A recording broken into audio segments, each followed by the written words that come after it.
Lecture 12 Final Project. Create, edit, and share your first video. We have reached the final stage of our Filmora journey.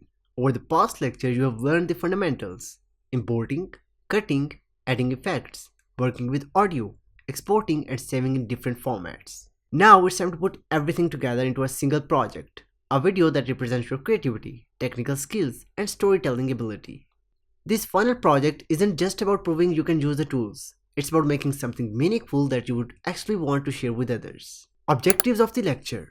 By the end of this lecture, you will be able to plan and structure a complete video project from start to finish. Apply the editing skills learned throughout the course in one cohesive project. Export and share your video confidently on a chosen platform. Reflect on your creative process and identify areas for future improvement. Planning your video.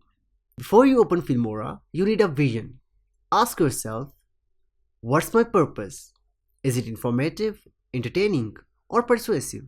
Who is my audience? Friends, classmates, or social media followers? What's my story?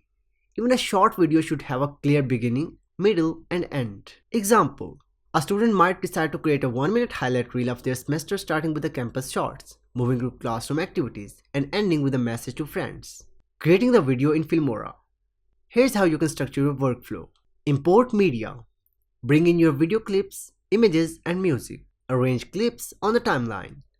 Put them in a logical order. Basic edits. Use cutting, trimming, and splitting to clean up. Enhancements.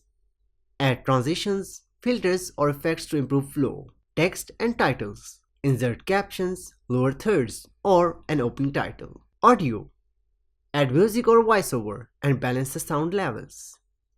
Practical example. In a travel montage, you could open with a title card, Summer 2023. Use upbeat music to drive the pace.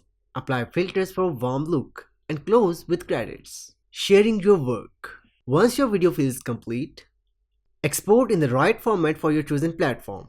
MP4 for YouTube, 1080 by 1920, vertical for TikTok, etc. Preview before uploading to catch small mistakes. Share confidently. This is your first polished project. This final project is your chance to prove to yourself that you can bring together every skill you have learned in this course. Remember, video editing is a craft. You get better each time you plan, create, and share. Think of this as your starting point, not the finish line.